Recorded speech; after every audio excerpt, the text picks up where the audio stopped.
Liquor scam కేసులో కవితకు Rouse Avenue court 7 రోజుల కస్టడీ విధించింది. ఇవాల్టి నుంచి ఈ నెల 23 వరకు ఈడీ కస్టడీలో కవిత ఉండనున్నారు.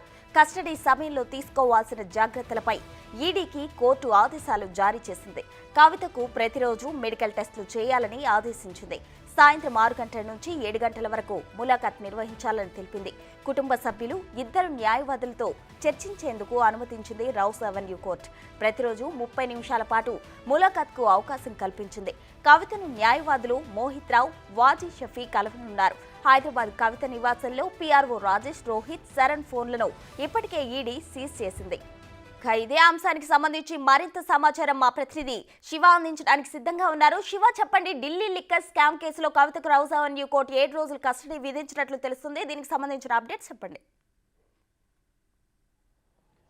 ప్రస్తుతం ఢిల్లీ లిక్కర్ స్కామ్లో కవిత ప్రెసిడెంట్ ఈడీ కస్టడీలో ఉన్నారు. నిన్న రౌజోని కోర్టులో ఈడీ ఎన్నికలు హాజరుపరిచిన నేపథ్యంలో ఎంకే నాగ్పాల్ 7 రోజుల కస్టడీ ఇస్తూ ఆదేశాలు జారీ చేశారు. అంటే 23వ తేదీ వరకు కూడా 23వ తేదీ మధ్యాహ్నం 12 గంటల వరకు ఈడీ కస్టడీలో కవిత ఉండబోతున్నారు.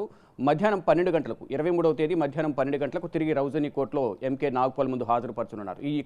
ఈ 7 రోజుల వ్యవధిలో ఈడీ కార్యాలయంలో కవిత నుంచి ఈడీ అధికారులు ఎటువంటి సమాచారాన్ని రాబట్టారు, ఎటువంటి ప్రశ్నలను సంధించారు, ఎంతవరకు స్టేట్మెంట్ రికార్డ్ చేశారు, కవిత ఎటువంటి సమాధానాలకు ఏ విధంగా రియాక్షన్ ఉంది అనే దానిపై కూడా మొత్తం అంతా స్టేట్మెంట్ కూడా రికార్డ్ చేస్తారు. అంటే మొత్తం అంతా ఒక కెమెరాలో ఈ స్టేట్మెంట్ అంతా రికార్డ్ చేస్తారు. దాని ప్రకారం ఈ 7 రోజుల వ్యవధిలో ప్రోగ్రెస్ ఏముంది అనేది, అంటే గతంలో కన్నా డైరెక్ట్గా ఇప్పుడు వారం రోజులు కస్టడీ ఇవ్వడం వల్ల ఎంతవరకు ప్రోగ్రెస్ ఉంది, ఈ కేసుకు సంబంధించి వచ్చిన ఆరోపణలకు సంబంధించి ఈడీ అడిగిన ప్రశ్నలకు సరిగా సమాధానం ఇచ్చారా లేదా అనేది దానిపై కూడా ప్రధానంగా ఈ 7 రోజుల కస్టడీలో తెలిసే అవకాశం కనిపిస్తుంది.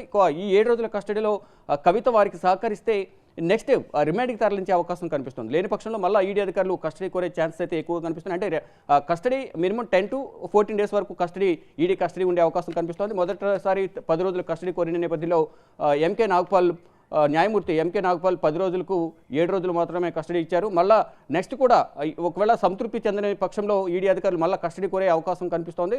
ఒకవేళ కస్టడీ కోరితే మళ్ళీ ఒక 5 రోజులు లేదా 3 రోజులు కస్టడీ ఇచ్చే ఛాన్స్ అయితే ఎక్కువగా కనిపిస్తున్నాయి.